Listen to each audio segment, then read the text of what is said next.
LFC Daytrippers, brought to you by bookmakers.com.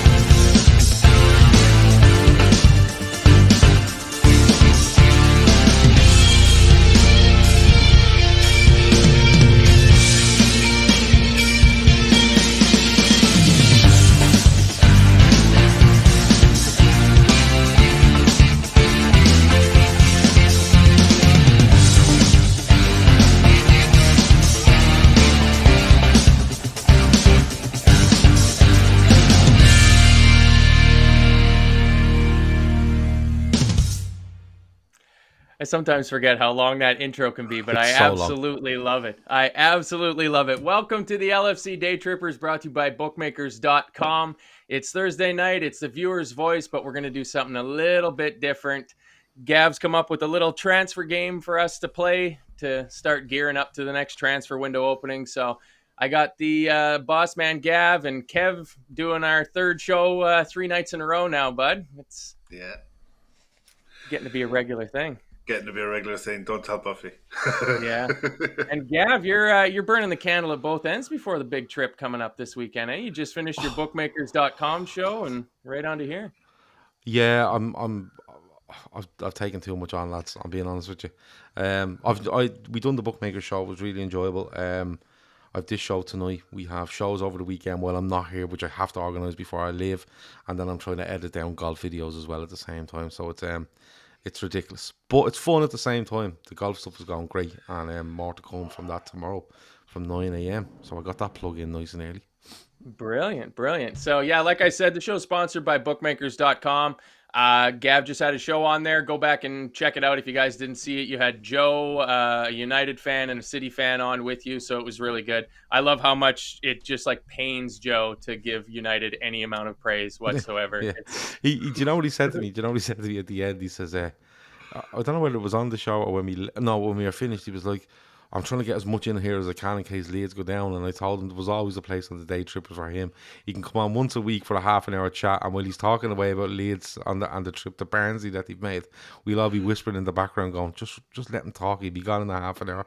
So but Joe was so good. He's so much fun. But I hope Leeds stay up just for Joe, to be honest. Yeah, me too. And I think they will. So yeah, bookmakers again, check them out on our website, get the best odds for all that good stuff. So here's what we're going to do tonight. We're going to take a look at our squad going into the next season, the 23-24 season, and we're working under two assumptions. The first assumption, which we can all enjoy, is that Jude Bellingham is done and dusted. The money is set aside in a separate account. It's paid for. Next season, we're going under the assumption that Jude Bellingham is going to be playing for Liverpool next year. So tick that off of your box immediately. As part of the game, we're going to say we have Jude Bellingham. Yeah. And it's a good thought to have, and I think it's going to come to fruition. So the other one is that we're going to have £100 million to spend. So that's before any sales, any of the players leaving, and what fees we might recoup for them. Outgoing, £100 million, just to be somewhat realistic. So the other rules we got to be kind of aware of, and Kev has done the background on this, is our homegrown, club-grown quota. What's the deal with that, Kev? Right, okay. As it stands at the minute, it's easier to go off the UEFA rules because once you tick off the UEFA rules, you automatically tick off the Premier League rules at the same time. So this is it in a nutshell. The current UEFA homegrown rule states that a 25-man squad submitted by each club playing in the UEFA Champions League, UEFA Europa League, or conference must have at least 8 locally trained players in their squad. That basically means you have to have a minimum of 8 players. Of those 8 players, 4 can be homegrown, which is trained, brought through youth academies at any English or Welsh club. They must have spent 3 years at that club between the ages of 15 and 21. But 4 of those players have to be homegrown and club produced by ourselves. So if we tick off both of those boxes, we automatically, by default, tick off the Premier League requirement as well. So you have to have 8 homegrown players, 4 of which are club grown. So the likes of Trent Alexander-Arnold's one, and they have to be over the age of 21. So players who are under 21 currently, Harvey Elliott and co, don't count towards the quota. And this is where Curtis Jones now becomes part of that quota, correct? Yes, he does. Yeah. He comes into it this season along with a few others. Okay.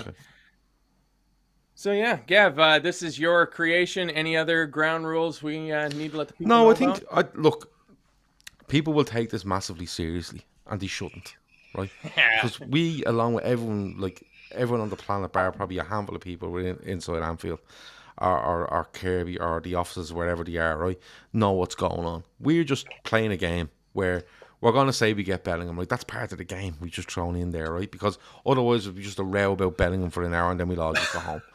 And we're saying 100 million on top, plus sales, obviously. And the other things we have to keep in mind as a tree is the money we're spending on other players, whether that's, but also the wages that they might command. Because we've seen recently the Liverpool accounts and the wages is massive, and you might see Liverpool reducing that a little bit. I don't know. But for us three tonight, we're going to look at who goes out, in our opinion, and we'll debate it. Who comes in, what we spend, who we spend the money on, and how much we spend, the wages that might be there, and we hope to, at the end of it, come to a squad for Liverpool in the summer of 2023 that is A, stronger, and B, is within those parameters that Kev has explained.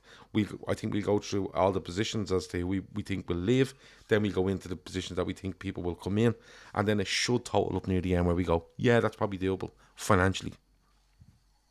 Yeah.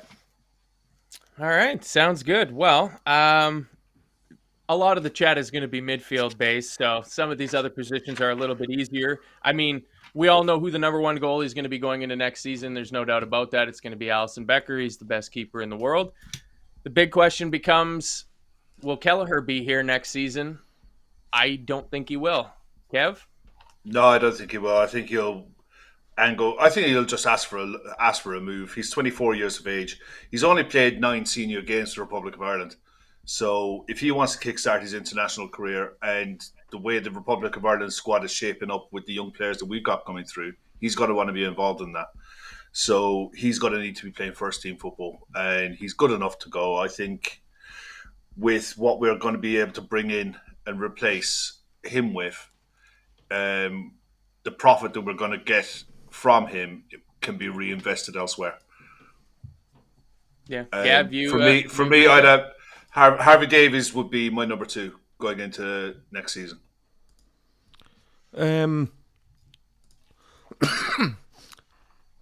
Yeah, I'm kind of witches, to be honest with you. Kelleher, yeah, we spoke about this a couple of weeks ago. I think Kelleher will look for a move. The age he's at, how good Alisson is, where Kelleher wants to be in his career, probably in 12 months' time. Because when is the next Euros? It's probably next summer. 28? Yeah. No, next Euros would be 2024. Yeah, 24. Yeah, 26 is World Cup in Canada. Yeah. Yeah, so 2024. So in a year's time, he's probably going to want to be trying to go to that and be a goalkeeper. So you have to look at those things. So I think he will. I think he will leave. If we're going through positions, I think he will leave. Yeah, I'm okay for the younger keeper coming up, but I still have a little bit of a thing about the type of goalkeeper we have in reserve. If something happens to Alisson, do we try bringing a tall goalkeeper? We'll probably get to that later, but we're trying to look at outs at the minute. I think Kelleher does leave. Yeah, I think Kelleher goes. I think were we all agreed on that? Yeah, I think so. Yeah, the other questions are where and for how much. I think he'll go to a club. I put it out there about a month ago that a move to the Bundesliga would not be out of the question for him. And there are plenty of clubs. He's got that style of play that would suit the Bundesliga. And there's plenty of clubs out there that would take a punt on a young goalkeeper in the hope of maybe selling him back to the Premier League down the line. And I think you can definitely command a few £25 million for him. That's about what I was thinking. What do you think, Gav? I think conservatively 25 million is okay. It might be a little bit more than that. But at the end of the day, I don't know how many games he's played for Liverpool. Although he's how highly rated he is, and being highly rated leads to big fees, nowadays. But I would say 25 million is it's fair. Yeah, Conservative. So I'll put him down as at 25 million. Yeah, it's. I think Laszlo Paniclek says Kelleher to replace Raya, who goes to Spurs. I think that's probably the most likely. But if Spurs were smart, I think they'd cut the middleman out and come and buy Kelleher. And if that's the case, I'd like. But to the think only we problem can is, I take think Spurs Liverpool will 30. look for. I think Liverpool will look for a buyback on Gav and Kev, and I think there's more chance of them achieving that if he was sold to the likes of a Brentford or a Bundesliga side than a Spurs. Yeah. Yeah. All right. So we got Kelleher going out. All agreed on that for, let's say, 25 million pounds there. Adrian, obviously third keeper. He won't be coming back next season. So the question becomes, and we'll get to it later when we start talking about the ins of whether we promote two or whether we look to bring in a third keeper. Yeah. A little more veteran presence, as many teams do. Going into defense, Trent obviously is going to be playing at right back. I think Calvin Ramsey will be with the club next season as well too. I don't see him going out on a loan or anything like that. He seems to be Trent's backup. We can agree on that. Yeah, I think. Okay. Well, looking at the squad, so I'm going to keep a note of this as we go, right? So Alisson is definitely in the squad. Okay. Yeah, Harvey Davies, I think we all agree is going to be. We're going to put Harvey Davies in the squad. Okay. We'll talk. We might talk about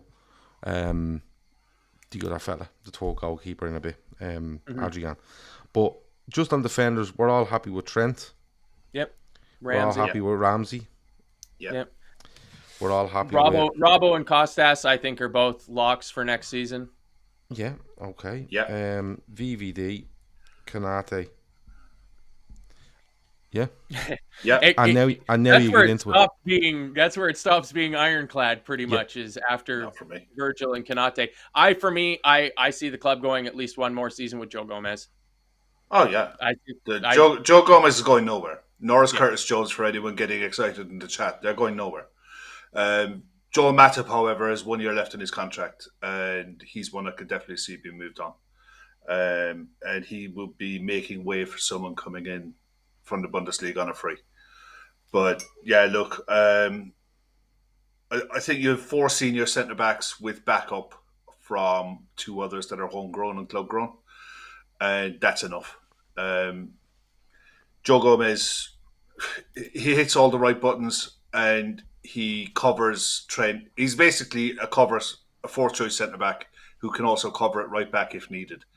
And that's the way you have to look at it. You can't look at players that like Ibn Kanate, well, he's got to miss XYZ games. If someone's got to be missing 15, 20 games every season, bin him off now. Yeah. Just get rid of him. There's no point in having players like that at the club all the time, unless there's a plan in place. So for me, it's Joel Matip goes. I think at best you could probably recoup maybe 8 million for him. I think at his age and the fact that he's not got much on his contract, the fact that he is injury prone, and plus he's on a high wage.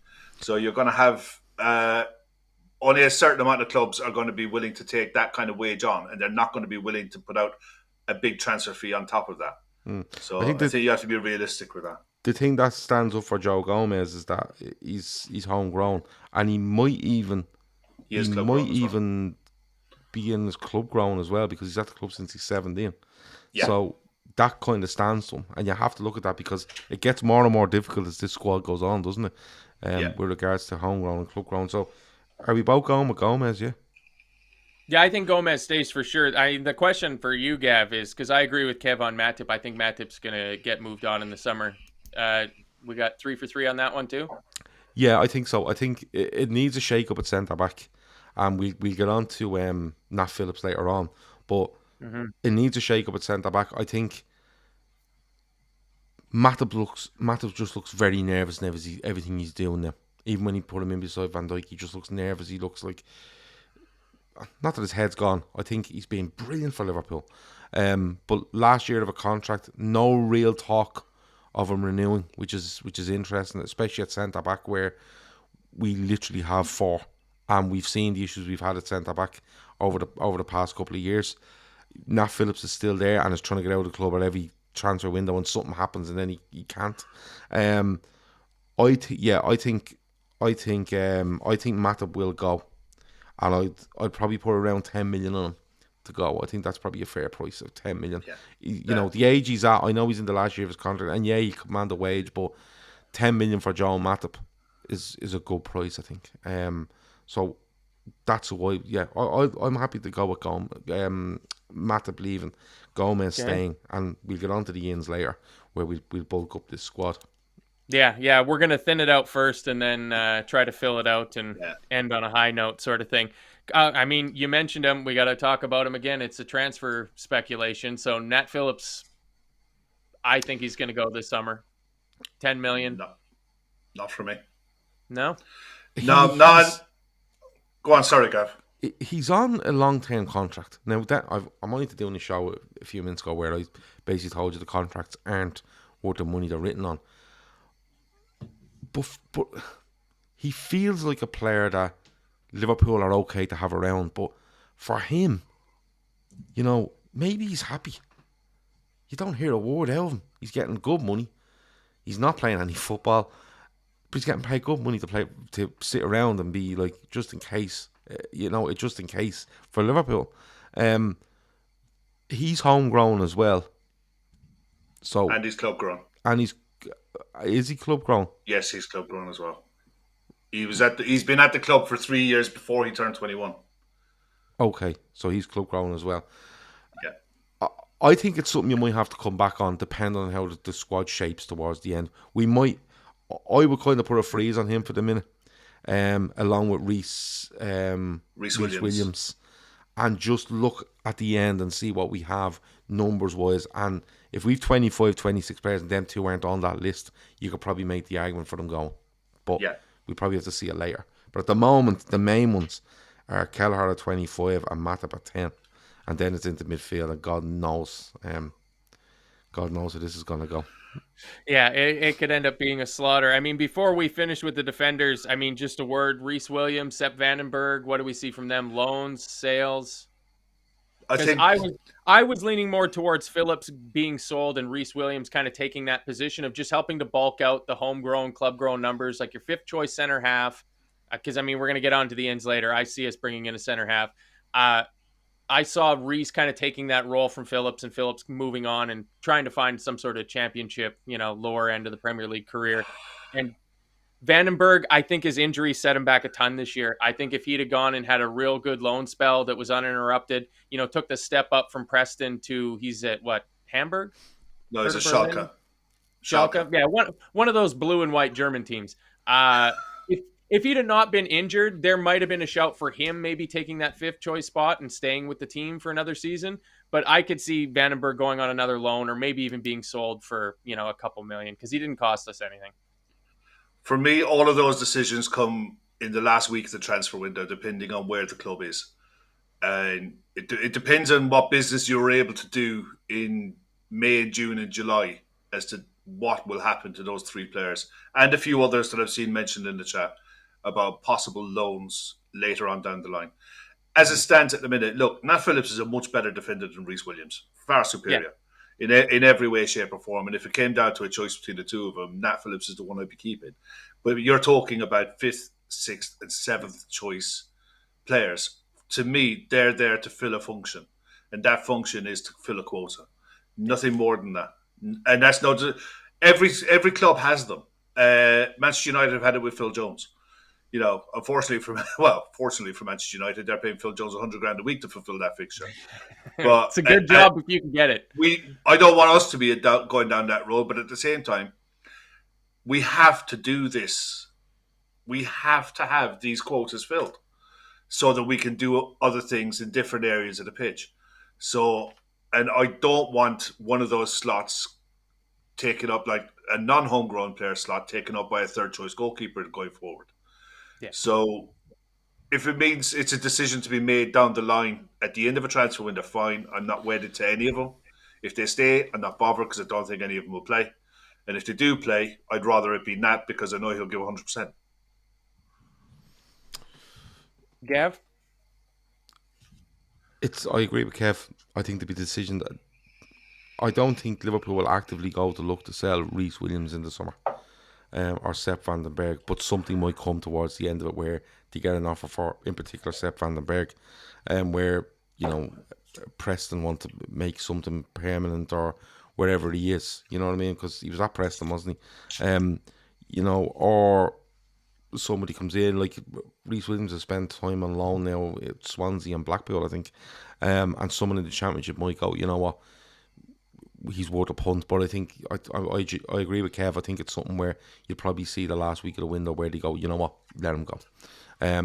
But again, these players we're talking about are all about, they're not going to feature for Liverpool next season. Do you know what I mean? They're probably only kept there to be registered for in some sort of way, used for numbers wise. But Sepp van den Berg and Reece Williams and Nat Phillips to an extent won't be playing for Liverpool next season. Even if they're Liverpool players, they won't be featuring. League Cup maybe, but other than that, you won't see them. It's only a numbers game then, really. None of the three of them have really shown that they're truly the quality that we think our center halves should be.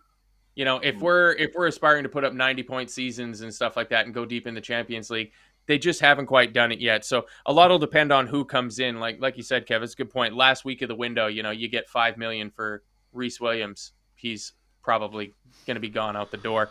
So let's skip over the midfield because that's where the biggest chunk of meat is. I think up front, the only question, Bobby Firmino? Yeah. Everybody else is there. I mean, we've done a great job of revamping our forward line. Like, you know, when you're doing something like this and you're starting writing down the squad and you're looking at it going like, well, that looks pretty good. You know, you got a couple of young kids coming up through the academy and Ben Doak and Cade Gordon, if he recovers from his injury properly. Oakley Cannoneer also probably ready to take the jump to the 23s in a big, big way. Bobby Firmino, stay or go? What do you think, Kev? I think, for me, when I was working this out earlier on, I've got pages and pages of paper here. I didn't keep any of the players that are going out of contract. None of them. That includes Bobby. I think we've drained every last ounce out of Bobby Firmino. I don't think he's going to get back to the levels where he was, and I definitely don't think he's going to improve. And I also don't think he's comfortable, or he should be comfortable being a third choice number 9, because that's how I see him in the squad when everyone is fit and available. He's your third choice up top. He can do a job elsewhere, because next year I hope and I think we will shift to playing a different system. I think we'll buy for a different system in the summer. I think we'll end up playing 4-2-3-1 next year, and I just don't think you need a Bobby Firmino. I think you need someone else in a different position, and he'd be the one I just wouldn't renew. I think the wages that he commands would be better spent elsewhere. And I think he could go and do a job in Italy or in Spain and finish off and have a great career playing somewhere like that. But I just think that his time at a top level, top tier Premier League club is done. Gav, what about you? I don't know. I really don't know. The signing of Gakpo throws more doubt on him for me. You know, I think if you're sitting here now and you were saying, okay, I'm looking at it here. If you had Diaz, Nunez, Jota, Salah, right? Firmino's in there as well, and you're kind of going fine. You know what I mean? But that Gakpo signing for me is just like, and even the way Gakpo's playing. And where he's playing, the way he's been playing the last couple of games. The way he's trying to play and where he's playing, and the fact that, you know, November, December, you were hearing things of, you know, Bobby Firmino really wants to sign a new deal at Liverpool and they're hoping to get it done, and Klopp was saying they hope to get something done. Now it's just gone massively quiet, and you'll probably see stuff coming out. If not, if it hasn't already, it probably has. It just goes over my head. But it comes out then that, you know, it looks like he won't sign.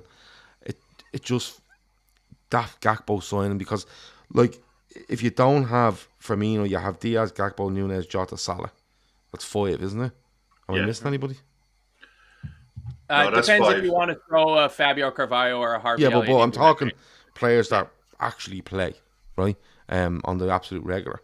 It just feels like, Diaz left side, Nunes can play left or centre, Jota can do the same, Salah, Jota can go over and play on the right, so could Diaz really, but it feels like Firmino, I still like him as a player, but I feel like you're crowbarring him in here now. And you're probably, if you're looking to, I'm all for Firmino being in the squad and helping out players and succession planning and stuff like that, but it feels like there's one too many for him to be just helping out one. It feels like there's just too many players trying for that central spot. Jota, Nunes, and now Gakpo. Does Firmino stay in that squad? I'm not too sure. So, right, I've nothing against Bobby Firmino, but right now I'd err on the side of he probably goes on a free. Yeah, I was for most of the season, I was of the firm belief that Bobby would sign a 1-year extension, reduce his wages a little bit, have another year out with the team. But when you start writing it down, I mean, I had him almost as 5th choice forward. Like Darwin, Gakpo, Jota, Mo, they can all play in the center. Really the only one of our 5 forwards that we all agree are going to be here next season that doesn't really play through the middle is Diaz. And other than that, like even if we're going to go to a 4-2-3-1, which I also kind of think we are going to move more towards, in the 10, he's still pretty far down the list in terms of choices. And I think for that reason, I think you got to just thank him for his time. I mean, he was here before Klopp even was. Bobby Firmino has had a long career with Liverpool Football Club. Yeah. Time to say goodbye. I'm gonna put Firmino in there as a free, right? Yep. Okay, so he's gone. Midfield, yeah. It's I mean, Naby and Chamberlain, I think we can all agree are going to be allowed to leave on a free. So that's 2 easy. yeah. So Ox will go. Keita will go. Both for free. Yeah. Yeah. Okay. So the other midfielder without a contract, and Kev, you kind of alluded to it, is Milner. Yeah. I think we bring Milner back for another year. Yeah, I don't, and the reason being is similar to Bobby. It's like if it was going to be done, Milner would be an easy one to do, and it would be an easy one to push out, just as a news thing, and just get it over with. It's for me, it's no.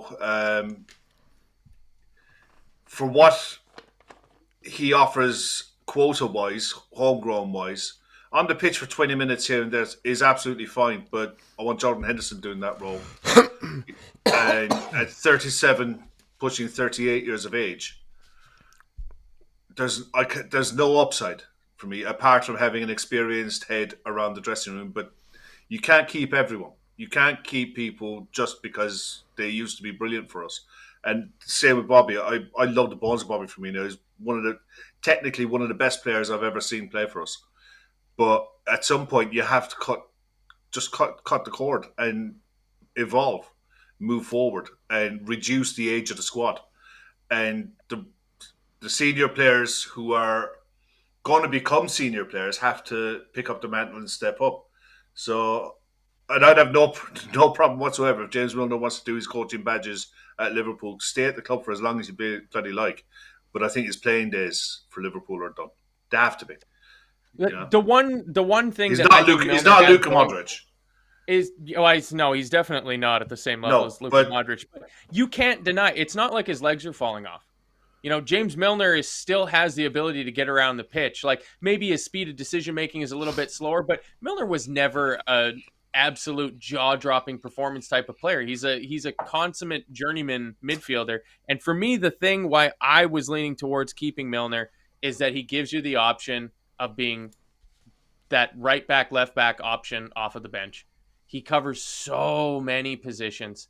He's our 3rd choice left back. There's not even a debate about it. Currently, he's our third choice left back. He's our third choice right back. Well, he's our second choice right back now that Ramsey and Gomez are both out. Like, that value to me, that's the value of James Milner. And if it keeps him in the setup, if he starts transitioning into picking up his badges and he stays with Liverpool, I'm completely fine with that because, I mean, what a professional. He's going to be in 10 years, putting together, doing a draft of all-time Premier League teams. You'll be happy to put James Milner in your midfielder at right back with like a 9th round pick in an all-time Premier League team because what a career he's had. Gav, Milner, stay, go. He qualifies as a homegrown player, doesn't he? Yeah, Sure does. That's right. That's the only sticking point for me. And you have to remember, listen, as much as we give out about what we have at our disposal at the moment, like, we have to be realistic as to how many amount of players Liverpool are going to A, ship out, and B, bring in. I'm all for saying this player mightn't be got this, but they're not going to do them all at the one time. I don't know on Milner. I think Liverpool need 3 midfielders, right? But I don't have Milner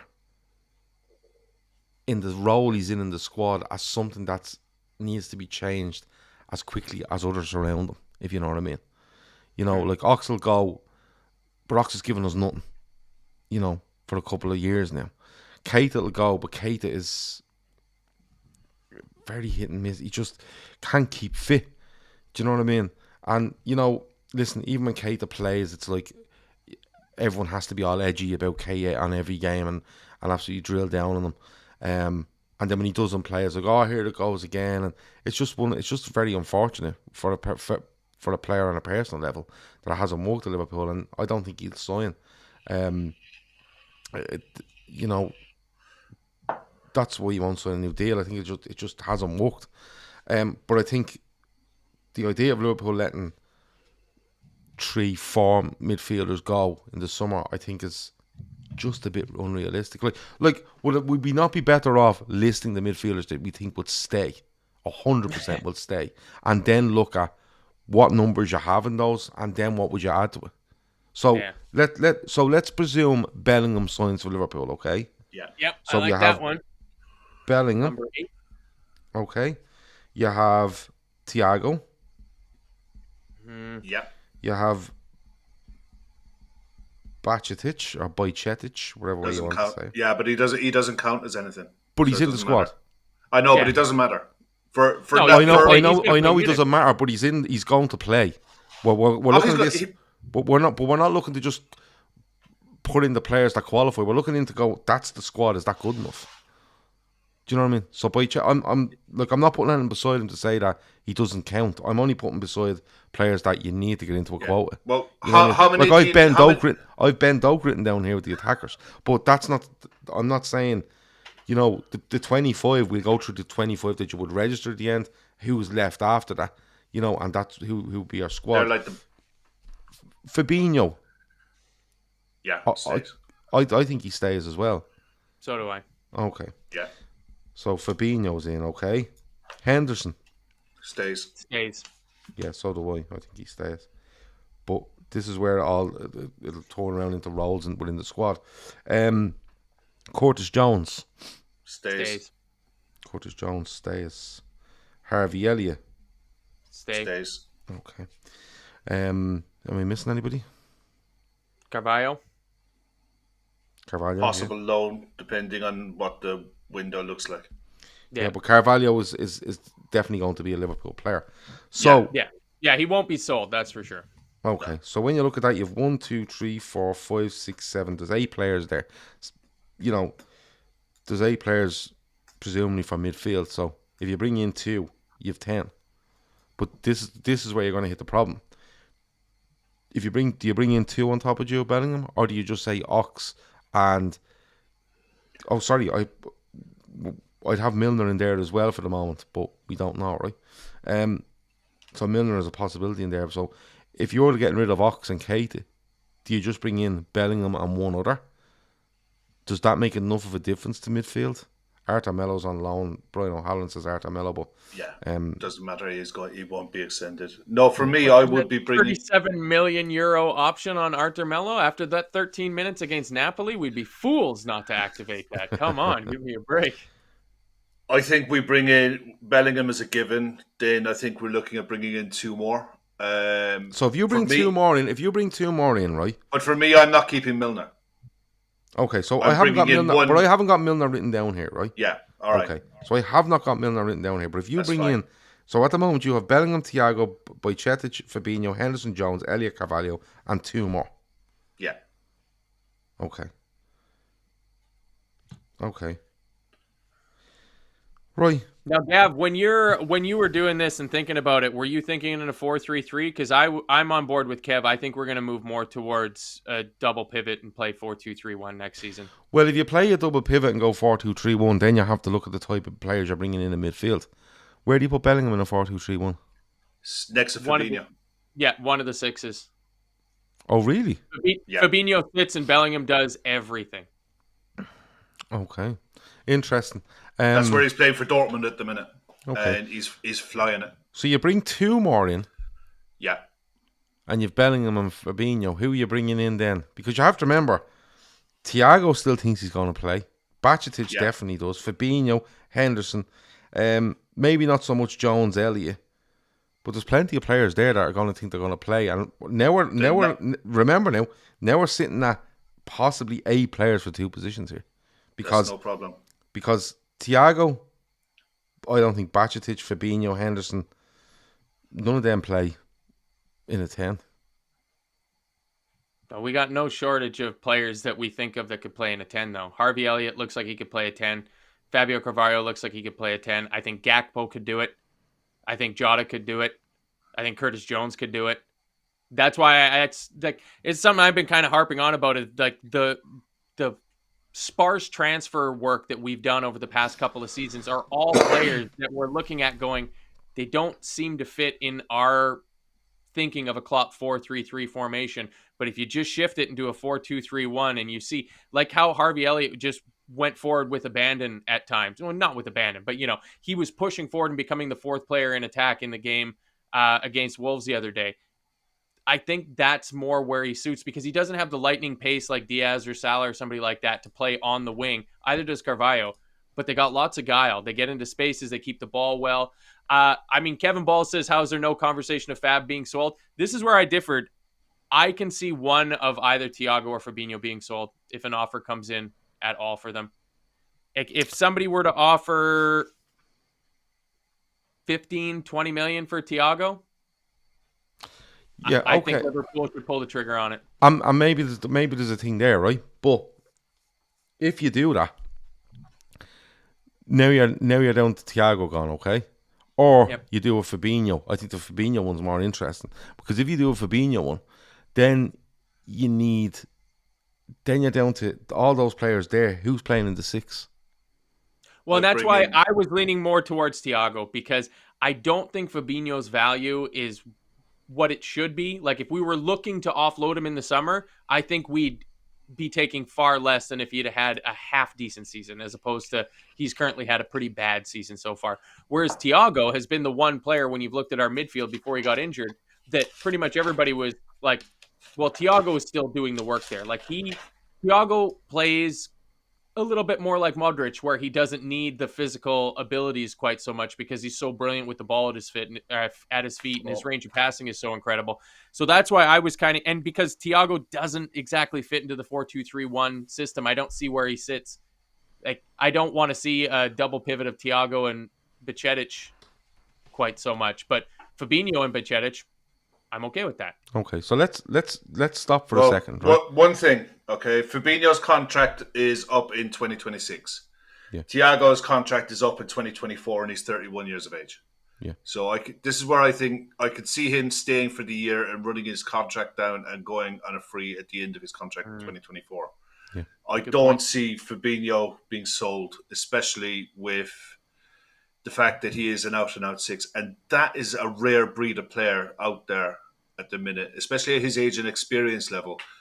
If this we have if you look at this season and say, okay, look, this is just a dip, a big dip in form, but he's 29 years of age. He's good enough to be able to get this back.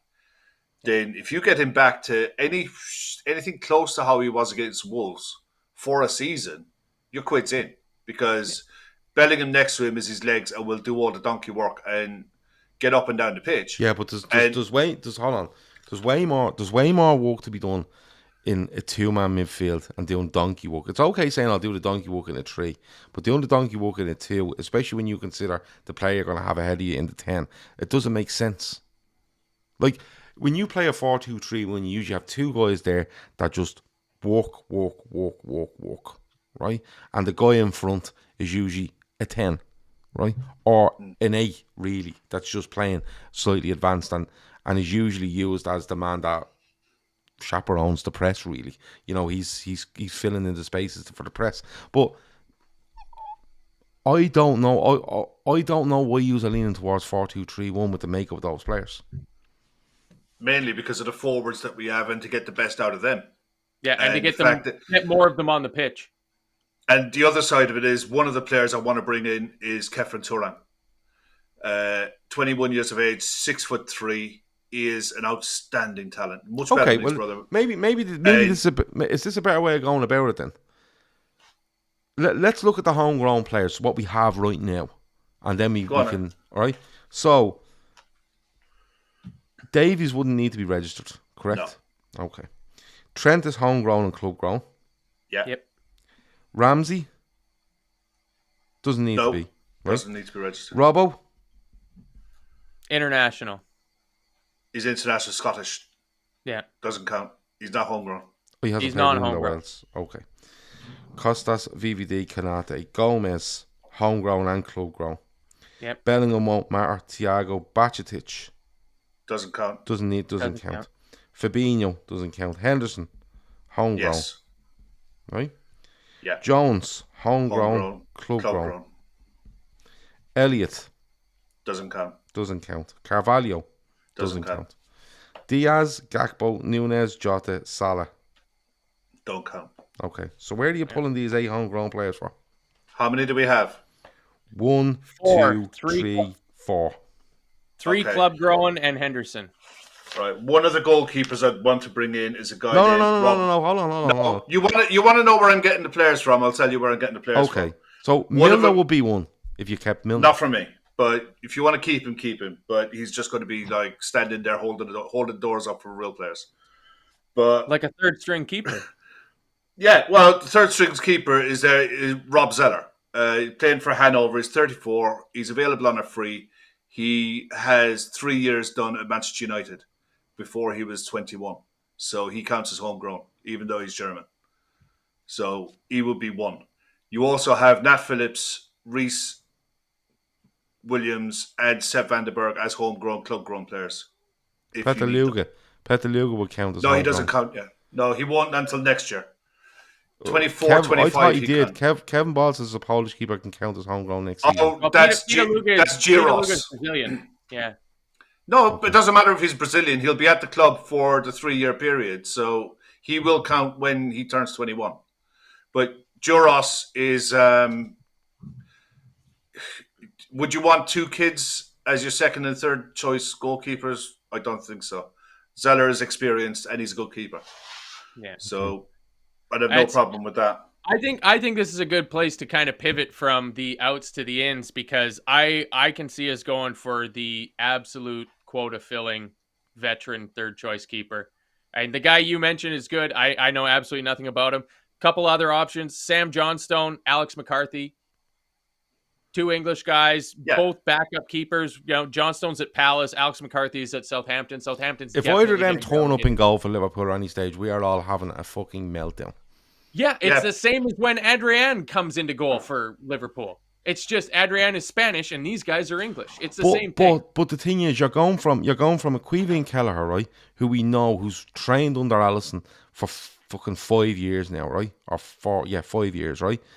You're getting rid of him to bring in a young lad that is much earlier. Done exactly the same thing. He's done they're not exactly the same thing, because what age is Davis? Davis is 19, but they're both. Listen, come here. They've come all here. trained. Lads, They've all done the lads, same training. Lads, you're living in fucking We're dreamland. not. If you think Davies, right, has right now we are losing Queeveen Keller, who's training with Liverpool's first team for the last 5 years.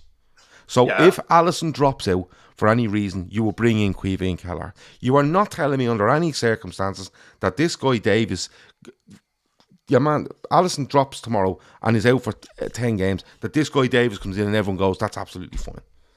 Then Then what you need to do is go and spend £20 million on a goalkeeper to come in and be number 2. And if you want to do that, then that's fine. No, but you got to find the 20 million. Is that my argument around this is you're going Alex McCarthy and this them lads are just goalkeepers that just boot balls. They're third choice keepers. No. Davis should be the third choice. The 19-year-old should be the third choice. Like a third string quarterback. Then that's fine. That's fine. Find the money to buy a replacement for Queeveen Keller. But that's what you have to do. What I'm saying is you can bring in an experienced player that fills a quota, but you need somebody, a goalkeeper, that can use his feet. Yeah, because honestly, both of these two can. That's where either Peter Luger or Harvey Alex Davies, McCarthy. one of those two, not will Alex be McCarthy, wouldn't go for the anywhere near number 2 shirt. Like, to me, that's what it is that you bring in a third choice keeper and you hope to God you never have to actually see them, in a game. You don't want to like I cannot stand Adrian. He gives me shivers every time I watch him play. It reminds me of Simo Mignolet, where it's just like you don't know what's going to happen. You don't trust him to do it. You can't. If you think that our second string keeper needs to be a somewhat proven, slightly experienced, trained with the first team, then we're not selling Kelleher, because you're not going to replace the level of second string keeper that we currently have for anywhere close to what we're going to recoup for Kelleher. I think you have to just keep him then. And I don't think that's going to be the case. I think they're going to put the trust in the kids and cross every appendage on their body that Alisson doesn't do his Achilles in the first game of the season.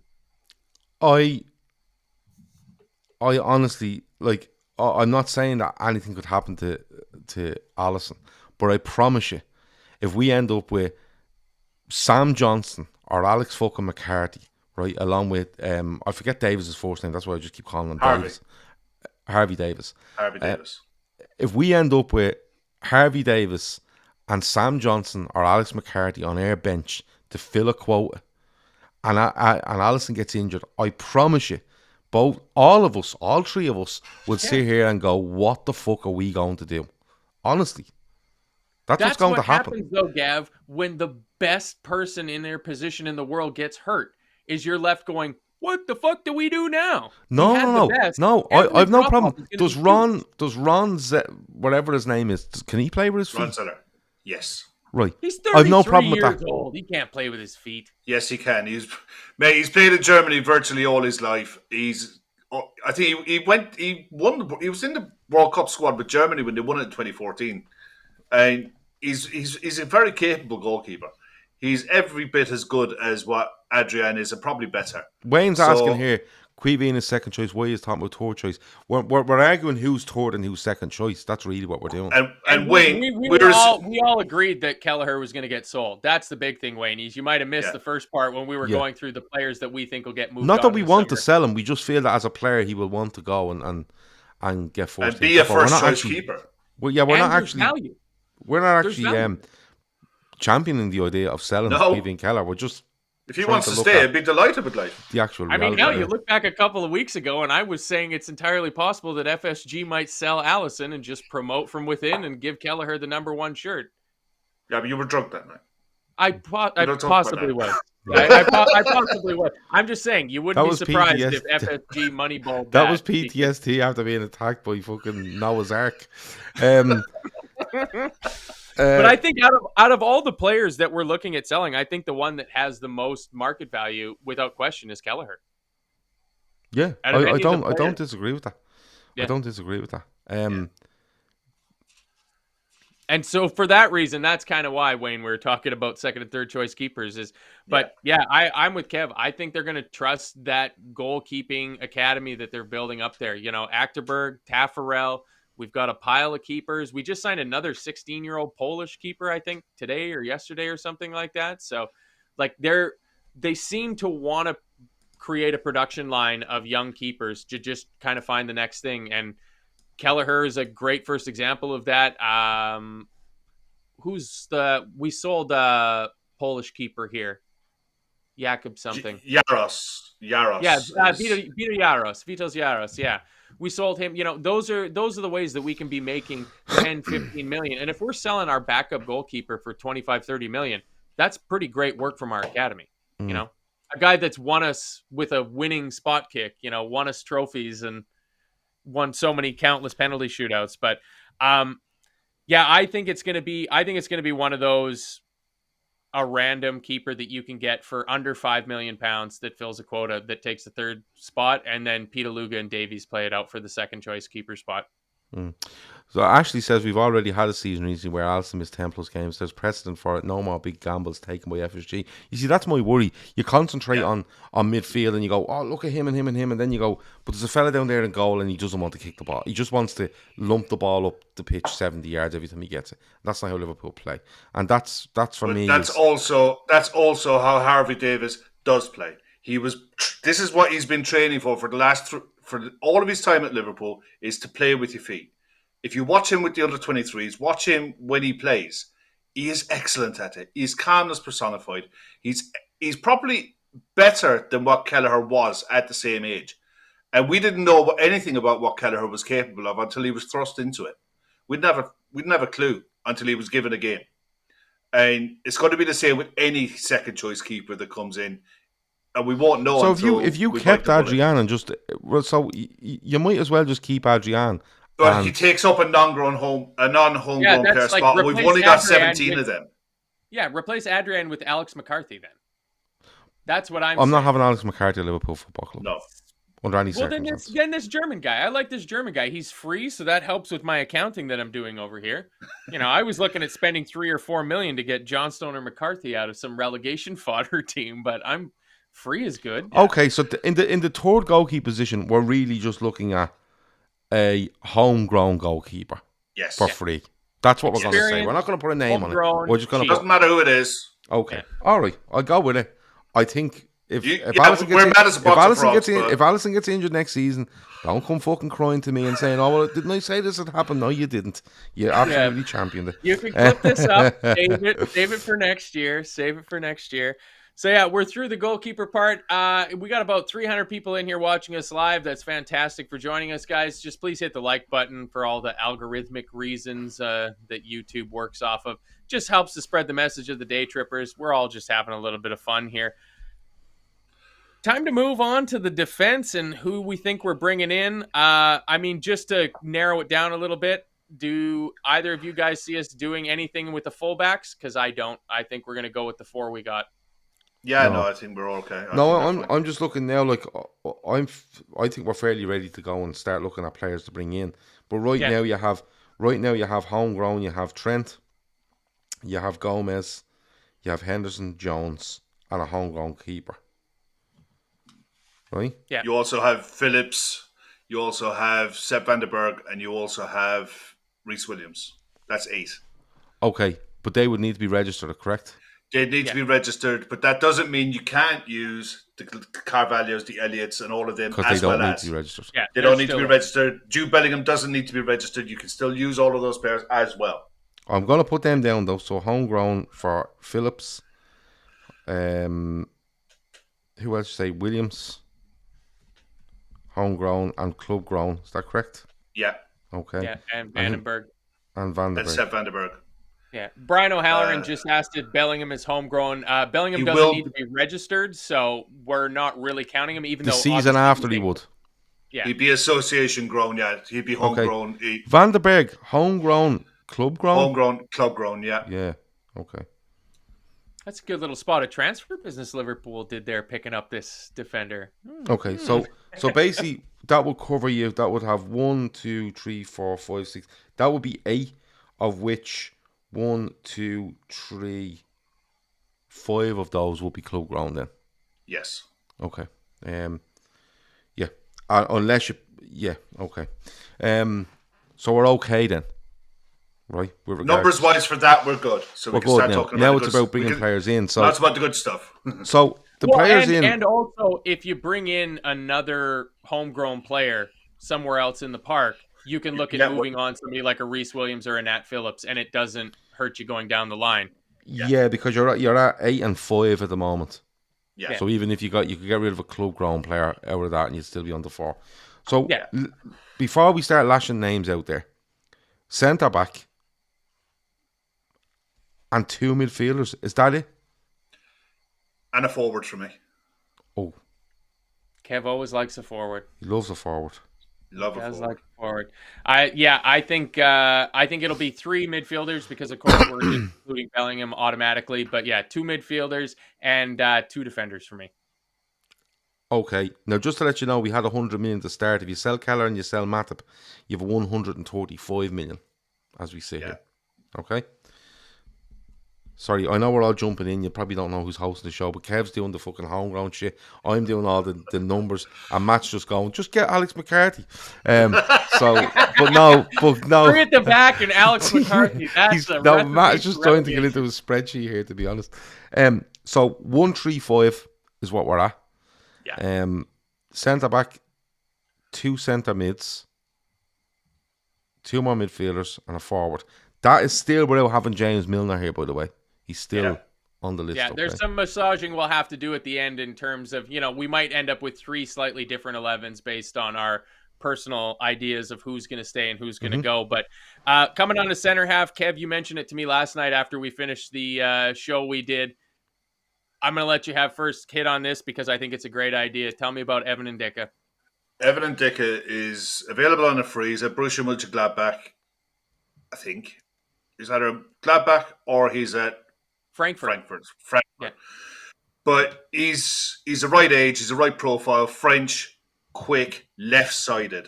Can also play left back as an emergency, but he's probably in the terms of French centre backs. If you were ranking Ibou Konate, Saliba, he's that next one down, and he's right at that level to kick on. If he was on the transfer, if he was to age, he's 21. Oh, okay. And if he was to be available with a transfer fee, you'd be talking 45 million pounds for him. Right? No doubt in my mind whatsoever. And plus the fact that he can come in and play left-sided naturally, which allows Virgil time to not have to play every single game going forward. Plus, it frees up so... I mean, I get where people in the chat are talking about Gvardiol. We forgot one thing. The wages. Okay? Yeah. So, we're going to say that Bellingham is in and the wages are okay, right? Yeah. So, Kelleher, Matip, Ox, Keita, Firmino all gone. That's a lot. That's got to be, what, $500,000 a week? 120, 240, 310, 3... I would estimate around £400,000 a week. Yeah. But Dylan O'Rourke just so you know there said Evan Ndicka is 23. He's 24 in the summer. So again, perfect age to kick on. I thought he was a bit younger than that, to be honest. But so 24 years of age starting next season, which he's done his groundwork in the Bundesliga and on a free. He's exactly the type. He's exactly what we did with Matip at the time when we got him. And he turned out pretty well. I just think he's a really good player. Anytime I've seen him, I like the look of him a lot. And it frees up money for where I want to spend it elsewhere. Bingo. That's, to me, that was the biggest thing. The other side of it is we still have to live within the parameters of financial fair play being a thing that rolls every 3 years. So as much as we want to lump in this one summer and have a really huge summer, you're still going to want to probably do something in the January to come after that, and you're still going to want to have funds available to you to do something more to replace the players going out of contract like Thiago in 2024. So you can't lump 3 years' worth of a transfer budget in on one window, which is why Gvardiol is a non-runner. Gvardiol is the one who rejected an £80 million fee for him already. He is going to be commanding world record fees when he moves in the summer. He's a top-tier defender. The only thing I'd say on the centre-back thing here is that there's quite a lot of people in the chat don't feel we could get Evan and Dicker because Owen Burke reckons that PSG had a bid reject for him in January. Dylan O'Rourke says the ideal age is about 24. 21, you're looking at a player for down the line. 24 has cut his teeth. Fantastic business, but he feels he could be set for Barcelona. Yeah. We haven't got a free run on him for sure. Okay. That's a fact. Okay. You know, he's got to be highly in demand. But you would I'd to allow go all out to allow more money to be spent somewhere else. You would like Evan and Dicker. Yeah, I really liked it because for me it allows us to move on Matip and take any offers that we can get for the likes of Nat Phillips, Reece Williams, and potentially look at loaning out Sepp Vandenberg again. It's why I really wanted to get that third choice homegrown keeper in to allow me, when I'm doing my team up, to get rid of both Matt Phillips and Reece Williams, because I would also think that Liverpool should be bringing in another center half as well. And I've said it for a while on here. Kev, you've heard me mention it. Yeah. I'm a huge fan of Nathan Collins. And like, if Wolves go down, I think Wolves could get plundered this year because they have a lot of players that are definitely Premier League quality, like better than Championship quality. The other one, though, and Kevin Ball was saying in the chat, we're not going to have some mention about him, Armand Bellakacha from Southampton. Yeah, he's been all right. There's a good center half there. I think one of those two players, especially with Wolves, since they signed Craig Dawson, it seems like Nathan Collins isn't in the plans for Lopetegui. I'm not entirely sure why, because when I watched him play at the start of the season, he was quite impressive, actually. I really liked him. And I believe he counts as homegrown as well because he joined Stokes Academy system when he was 16. So even though he's Irish, he counts as a homegrown player for us. So I'm a big fan of Nathan Collins. I'm not entirely sure what you'd be looking at for fee, 35, 40 million. I think in the centre back thing, I think you're definitely looking at Van Dijk and you're looking at Konate and then you're looking at Gomez and you're looking at someone beside them. But if you're doing Evan and Dicker, your next signing at centre back after that has to be a big one. Yeah. Has to be. Because Van Dijk's not going to last forever and Gomez you have doubts over. So you're going to probably lose them in a year of each other, possibly. Right? Or lose the version of Van Dijk you have within a year of whatever happens Gomez. I have no problem with Gomez and Dicker. Loads of people are saying Barcelona, some are saying Dortmund, some are saying PSG. So like Kev said, it's not a clear run. But we're not here to predict what will happen. We're trying to put a squad together we will put forward as achievable for Liverpool. Is there any other options at centre back if it's not Evan and Dicker? And Nathan Collins, of course. Bellakacha. Bellakacha would be one. Oh, I mean, you need someone who would be capable of playing first team football and capable of playing first team football going for a title. So they can't be, someone that's no good. But there isn't that many options out there that jump off the page at anyone. It's like. No, I don't. There probably it doesn't. They don't jump out off the page because. I mean, Skriniar is going to PSG. He would have been one that would have been worth a look. This is what I'm saying. They don't jump off the page because you're trying to spend fuck all on it. Really. Well, we still have to do it within a budget of 135 million, and we do need to invest significant money elsewhere. So. And Dicko was asking me, have we seen the Newcastle news? And the way he's asked that makes me think that there's something going on in Newcastle. I'd really love to know. Shawnee says Guardiola has a cheap enough buyout this summer. We'll see. Yeah. I'd bend over backwards if we could get him. I'd do anything to get Guardiola. I think he's a superstar in the making. Yeah. Shawnee also says that Nathan Collins is a brilliant show from Matt. But listen, Guardiola is a lot of money, and we're going on a budget here, right? Too much money. Too much money for what we're trying to do here, without it being absolutely outrageous. Are we going to go and Dicker then centre back? Yeah, I really think it's smart business. It's the sort of transfer. It's like Kev said, like a little Mark II Joel Matip. I think that would be a great piece of business. Sam Tandy says Kim from Napoli, I think, is a release class. He's fantastic. He's a great player. Yeah. He is a great player. Yeah. And that shows you that there is, if your scouting network is right, and you're willing to take a punt, that there is value to be had in this market still.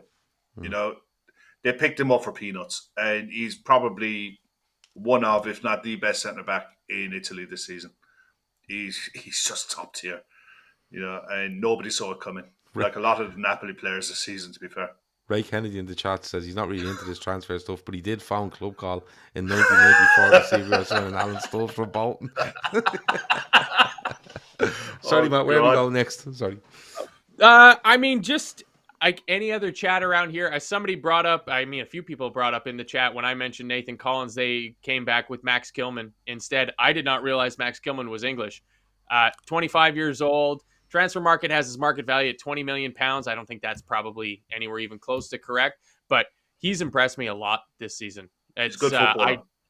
I did not know that he was homegrown at all, and he does play on the left-hand side for Wolves as well too, because he was overcovering Salah a lot in that game the other day. So that's another one. Like, I think one of those two Wolves defenders, whether it's Collins or Kilman, Craig Dawson, get the fuck out. I think one of those two would be good business, especially if Wolves went down, because I can't remember who G10 I think was in here. He says like you know, let's be realistic. It's going to be frees and cheap old players that we're going to go for, and that's kind of how I approached this. Was I tried to look at the teams that are probably going to go down and went, is there somebody on there that we can go and do a Wijnaldum or a Shaqiri or an Andy Robertson with? And as a team's dropping out of the Premier League, just go yoink and grab a player of theirs and throw them in. And that's where I came at with Bella Kotchap, because I think he's too good of a player to be down in the Championship, even if it's the possibility that it's only just one season with Southampton. I don't think he's going to be at Southampton next season. I think he's going to go in the summer. Okay. Midfield. Yeah. I got two coming in.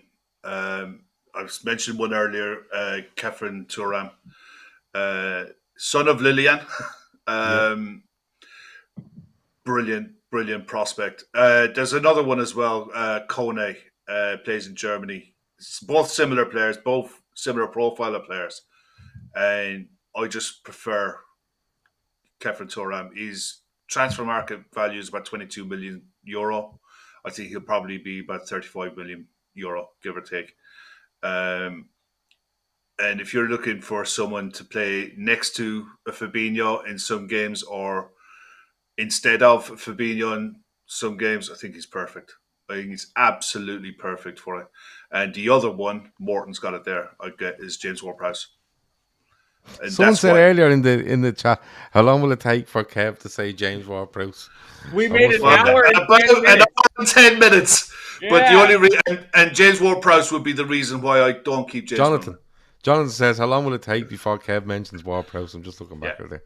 I don't think he'd be the only reason I wouldn't keep James Milner. Yeah, that's a big game changer. We Kev and I had a little chinwag after we went offline last night, and there was plenty of James Ward-Prowse talk. You know, like Jonathan nailed it. He was always coming up. You don't have to worry about that. And I think that's a swing for me. I think one of the other midfielders coming in, I think that there's legs in this Matheus Nunes thing. Shawnee says the same. Shawnee's convinced Nunes is a done deal. Yeah, I think so as well. There's just too many journalists or Twitter people that are not in the know, but they're adjacent to in the know, that seem to have, like, it just seems to have legs to it. So I think he's done, and I'm not against it. Like, I kind of budgeted him for about 45 or 50 million. Yeah. I like that. Dylan O'Rourke says Kev is coming out of this window with 100 million in the bank. FSG have him on the payroll by Monday. Cash my check tomorrow, though. You see, it's actually scary when you look at the midfielders we have listed here and trying to fit them in. And I know there's no space for sentimentality in football and stuff like that, but there's a lot of players there for me that I don't know how well they'll handle not playing. Do you know what I mean? Like Thiago, Fabinho, Henderson. I don't know how well they'd handle not playing. Midfield wise, and I'm going to go back to, for me, I'm going to go back to what Kev and I think Keith has said quite a bit. Defensive midfielder. I'm going to go for your man, the Uruguayan fella. Ugarte. Yeah, that's a wide like. And I think Nunes. I think yeah. There's a lot in that. But then if you add them in there, you're kind of saying to yourself, they'll all want to play, and I've no problem with them all wanting to play. Yeah. It's just how you handle not playing, and then you look at the likes of Elliott, the likes of Carvalho, Bajcetic. You know, there's a lot of players there, lads. Especially if you want to play 4-2-3-1. There's a lot of players there that are There's not also a lot getting of games games. of football. There's I know also there's a lot of games. I know there's a lot of And- games. Like Mason Mount is being mentioned. No. But I just don't. It's. I'm just wondering if Liverpool. Part of me thinks that Liverpool would go for Bellingham and one other in midfield, and say to themselves, what we have there, plus two players that actually play football for this football club, will be enough. And it's not that, and that's not a cheap way of getting out of it. It just. It just doesn't make an awful lot of sense for two midfielders to come in on top of Bellingham. No. And I think we could do it, but I think you would end up with one of those leaving, and that could be a Thiago, it could be a Fabinho. Yeah, but that's where I think Thiago probably leaves down the line at the end of his contract next year, and that's why I wouldn't be. I wouldn't be a bit surprised if the Nunes thing was done and we don't go for a Thuram and we bring him in and play. We could go with 4-3-3 and play Nunes with Bellingham and Fabinho behind him, and bring Ugarte in as your backup number 6 and rotate the other midfielders around those two. That's a possibility. I like Ward-Prowse because of the fact, one, his age, his experience, his set piece delivery, his Hasn't got the legs, Kev. his work rate around the pitch. He does. His work rate around the pitch is fine, but I wouldn't trust him in a 2-man midfield. I would have no problem him being a squad player. Yeah. I gotta say, I'm a bigger fan of the idea of us signing James Ward-Prowse than I am of Mason Mount. I like Mason Mount, the footballer, but I would prefer to bring someone in. I'll just mention him there in a minute. Someone who plays as a backup to Mo Salah, who actually scares people and who has the ability to maybe eventually replace him in a side. And that, for me, is Michael Olise. And I would go ham to bring Michael Olise in from Crystal Palace. At 21 years of age, I would do whatever it took to get him. And I still believe we have that in the budget to be able to do the players that I've mentioned and come in with change to do something in January if we needed to. There's a lot in the Mount stuff, but I just thought, like, if you get Mason Mount, where do you expect Mason Mount to play? What position? Not a clue. If you're looking at Mason where does Mason Mount play for Chelsea? He plays on the right side of a 3, or when they play 4-2-3-1. He's like a right-sided inside forward. Okay. He's off a striker, plays like a second striker to the right, or a third man in midfield sometimes. But it's mainly that right side wide-ish. He's not a winger. He's not a forward. He's not a box-to-box central midfielder. He's one of those, to me, he's a luxury player. And we have enough luxury players already. Does he come in and does he come in and make the argument for playing as a 10 if you were playing 4-2-3-1 and you bring in whoever you bring in, Ugarte or whatever, and you play him with Bellingham? But I don't really want to see Bellingham in a 6 if Bellingham's playing for Liverpool. I just think you do so much of it. I don't think the double pivot, you got to, like, I don't think of it as a 6 in the way that we think of Fabinho playing the 6. Like, they're going to be box to box, like, especially like watching Bellingham play. Like, I've watched probably 10, 15 Bellingham games in the last year or so between England and Dortmund games. And he's just everywhere. Like, and that's why I love the idea behind this game that we get to presume that he's a lock in the team automatically, because he allows us to change so much. And so, like, I think a player like Matheus Nunes allows us to shift between 4-3-3 and a 4-2-3-1 based on the opponents. if you're playing against Manchester City, you might want to play 4-3-3. So let's That just might. so sorry. This is probably me getting very confused, right? Let's just look at the midfielders. So let's just say, right, Bellingham. Okay, you have Bojcetic. Okay. Yeah, Fabinho, Now, Henderson. No, forget them for a minute. You want to bring in two midfielders. So let's say we bring in Thuram. Okay, just for argument's sake. And you bring in a Matthias Nunes. Okay. So you have Bellingham, Bojcetic, Thuram, Nunes. Okay. And then on the other side of it, you have Thiago, Fabinho, Henderson, Jones. Yeah? Yeah. Okay. And then you have Elliot. You have Carvalho. Okay? Mm-hmm. Now, there's too many players there. Yeah. Regardless of what you do in a 4-2-3-1 or a 4-3-3, there's too many players there. Yeah. And I know people will say the injury records we get and this, that, and the other, but genuinely... But we can't carry 10 midfielders into next season. That's ridiculous. No, I don't think so either. You're had 10 now. But at the same time, with the injury record you have of some of them, you will need to carry 10 into Yeah, but we're not carrying the injury records of Ox and Naby, who are just passengers in the numbers that we have this season. And we've already been caught for players playing too much, players playing coming back from injury too early because we don't have the right numbers at the right time. Okay. And I think you've got, at the moment, the younger players that we have, the Carvalhos, the Elliots, the Stefan Bajcetic, they're too young to be depended on to play week in, week out. But they're also probably too good to be sent out on loan as well.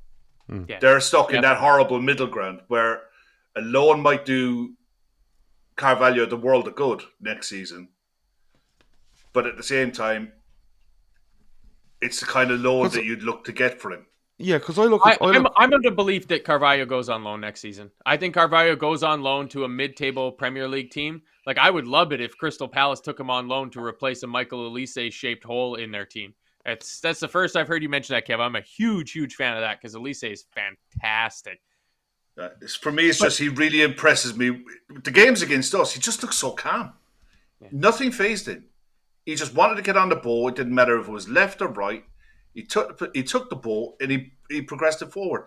I just think that at his age, he definitely could kick on to be he could do for us what Saka is doing for Arsenal. I have no doubt in my mind. I think he's that good. That's a big shout. Another one, I tried to get a little inside information on this on the Bookmakers YouTube show that Gav did earlier today. But because, again, I was thinking about the teams that are at threat of relegation and who'd you poach on them. Personally, I'm a huge fan of Onana at Everton. I think he's got the... It'll never happen. I don't think it'll ever happen either. They literally let that Alsatian dog become fucking the head of the transfer committee than sell a player to us. Genuinely. I know. But, I mean, maybe if with relegation, they start looking at the books and going, holy shit, like if we can get 30, 35 million, I think he's a good player. But, like, Gav, is there anybody you look at on Leeds that if Leeds get into relegation trouble and end up going down, that you'd like the young lad Gnonto looks a really big talent. Tough position though, right? Because he's a left winger, and we really don't need any more players to play. But Klopp could make him into anything. I'm just looking here though. If you have Bellingham, Bajcetic, Thuram, Nunes, if we settled on that, it's actually a really good forward planning thing of replacing Keita, Thiago, Fabinho, Henderson. Right, because it all matches up. You look at it. Thuram, it can play in a 6. Nunes plays in an 8. So does Bajcetic, or a 6. Bellingham can play in either as well. And you look along Thiago, Fabinho, Henderson. They all can kind of do that 6-8. It's actually really good. It kind of leaves Jones as the odd man out, but there's no problem there. And then you're looking at Jota, Diaz on the left, Nunes, Gakpo through the middle, Salah, and then move Elliot and just decide Elliot is a right-sided attacker. In a different sort of game, maybe in a 4-2-3-1, but it kind of leaves Elliot and Jones as nearly utilities, and that's fine. You can switch them around in different games and different positions. So I'm kind of more on the side of actually doing 3 midfielders and not a forward in the summer, because I can't see us doing Bellingham, 2 more midfielders and an attacker. Like, we have to be realistic here in the amount of business you can get done, A, and B, who's running the club and who's making the decisions, because the way they do things and the shoot me names then, and I'll give you their transfer values for who we're going to settle on bringing in. If you're going off a transfer mark, Kev, that is so skewed, because I was pulling. Yeah, but I'll tweak it. Don't worry. Yeah, I was about to say, like, they've got Fabinho as a transfer market value of 55 million. If an offer comes in for 55 million for Fabinho, we have to take it. We'd be insane not well, to you take see, I think you do Thuram and Nunez for a combined 80. Yeah. Yeah. Yeah, I'll go with that. I'm okay with that. So I think that would be it. So that's a net spend of 50 million and whatever Bellingham is. Look at you, top Reds over here. That would still be an outlay of about 170 million. Well, it'd be 100. If you're looking at Bellingham at 100, that's 180 million, and you're getting 30 back. But at the same time, you're gone from Keita, Ox, and Milner leaving, and Bellingham, Thuram, and Nunez coming in. Yeah, you've definitely increased the quality. Yeah, 100%. Yeah, I think so. Plus, your forward planning there, where if Thiago goes in a year's time, you're not. You can make a change. You can bring a player in, and you're not hurt. It's not like you need to like. I think you're right. Thiago will probably his last season at Liverpool next season. I think Henderson won't be far off that, and maybe Fabinho as well. But if you're bringing in Bellingham, Thuram, Nunez, you're either losing Milner or you're losing one of Thiago, Fabinho, Henderson for me. Yeah, and for me, the odd man out there for me was Thiago, because he just doesn't fit in with the 4-2-3-1, 4-3-3. Like, especially now with, like, having done so many full-time shows again and again and again since Bajcetic has played, when Thiago comes back, that's whose spot he's taking in the team, is Bajcetic. I think Bajcetic is doing an incredible job of auditioning for the left-sided 8 role. He looks better there than he does as a 6, to me. Yeah, but if you go into next season and you say to me, you have Fabinho and a Thuram as your 6, okay? You have a Bellingham and a Bajcetic on one side, and you have a Nunez and a Thiago on the other side, right? As your options. That leaves Henderson. That leaves Henderson dropping into that Milner role that we're talking about, because I think that's the natural progression for him. So you end up then, like I said, with Jones, you end up with Elliott, and possibly Carvalho as your 3 utilities. 2 of them can definitely play in the midfield 3, because you have to remember, Elliott has to play in a midfield 3 that's fucking mobile, right, in order for him to work, right? But he can also cover right-hand side if you want to do something with Salah.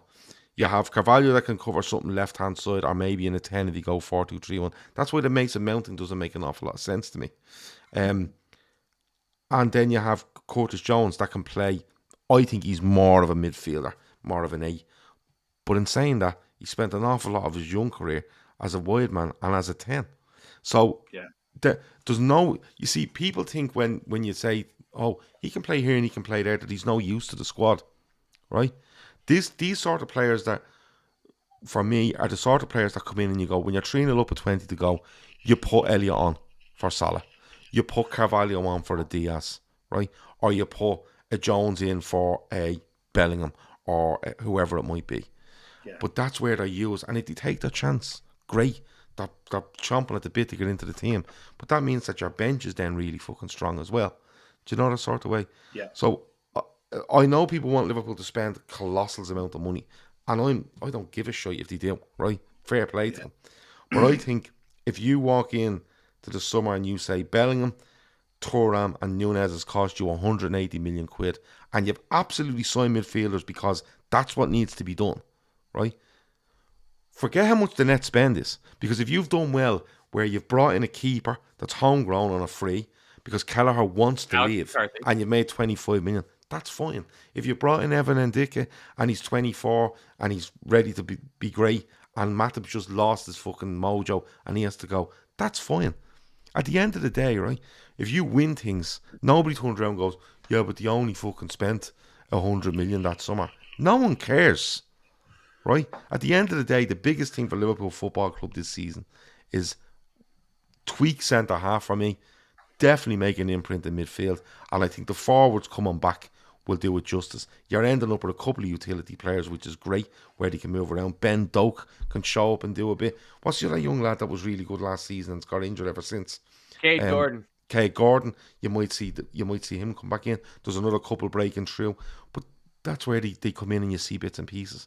But as a strong Liverpool squad, like if I read this out to you, Alisson, Davis, and a homegrown goalkeeper, Trent, Ramsey, Robertson, Tsimikas, Van Dijk, Kanate, Gomez, Ndicka, Bellingham, Thiago, Bajcetic, Fabinho, Henderson, Jones, Thuram, Nunez, Elliott, Carvalho, Diaz, Gakpo, Nunez, Jota, Salah, Doak, and you can do what you want with Phillips and Williams and Van der Berg. Some of them will stay. Yeah, that makes loads of sense without being absolutely outrageous. That's a strong squad that could compete, and that's all you can ever ask of a side is that you give the manager a squad that's capable of competing, and we just haven't had that this season. Where we've just, for whatever reason, for a multitude of reasons, not one single reason.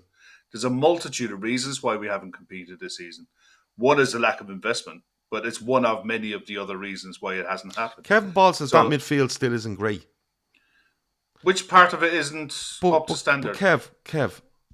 A Fabinho, Matthias Nunez, Jude Bellingham midfield doesn't get your juices flowing, in Kevin? midfield you have, let me just double check this. In midfield you would have Bellingham, Bajcetic, Thuram, Matthias Nunez, Thiago, Fabinho, Henderson.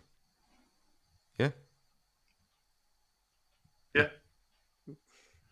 So what you've basically done there is you've taken out Milner, you've taken out Oxlade-Chamberlain, you've taken out Keita, you've disregarded two young players that you think might be used somewhere else, and you've replaced those with Bellingham, Thuram and Nunez.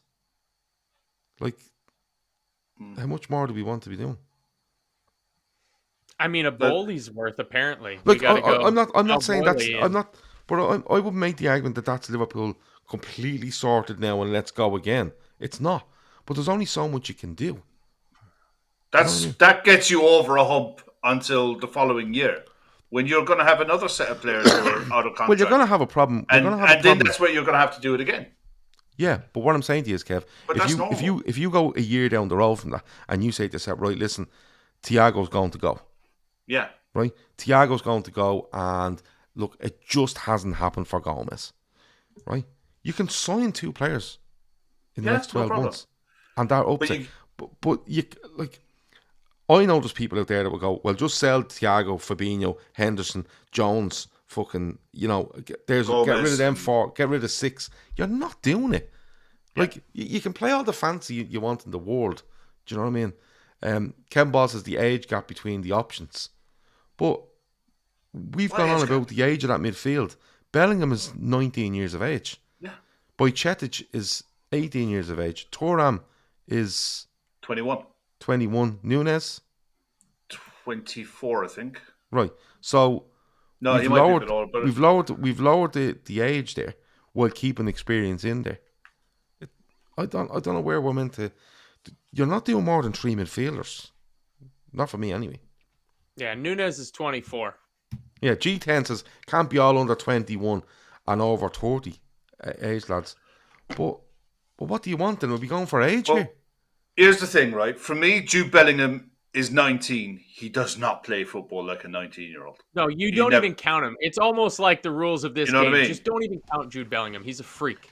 He's He's so not good. he's not a 19-year-old in the sense of the word that we've seen a 19-year-old player. Yeah. Ox and Naby and Milner going, being replaced by Bellingham, Nunes at 24, and Thuram at 21. I do not, for the life of me, see the problem. I don't see a problem there.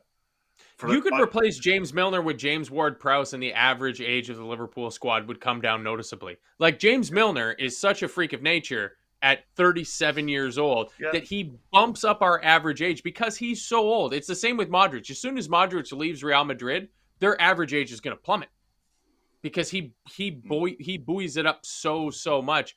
Another name in midfield that I think is worth kind of a thought about is Ruben the Sandwich Neves at Wolves.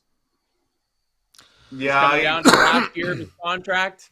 Yeah, I think he's the kind of player you go for if you couldn't. He'd be maybe your C or D target if you couldn't get Thuram or a Kone or someone of that level who's at that level to go to the next make the next jump. I think he'd be down the pecking order for me. He's a good player. Don't get me wrong. He's a really good player, but I just think that ideally you want someone. For me, at 21, with half an eye at someone who at 23 is going to let Fabinho go, and it's not going to be noticed. At the same time, while you're benefiting from having a good 21-year-old prospect coming into the club. I'm actually seeing people here, like Red Steve is saying, we'd still have nobody between 22 and 29. What do you want? Do you want us to go out and sign 3 players that are 27? So we have loads of lovely numbers and they're all in order. Because if you've signed 3 players that are 27, in 3 years' time you go, I have to do all this fucking again. There has to be some sort of forward planning in this. When you're getting rid of players, remember, what age is Fabinho? 29. 29, going on 30. Okay. He's 29 years of age. 29 years of age. Right? Right. You have Henderson, you have Thiago. That's fine. But what's this obsession with having fellas that are 24 and 25?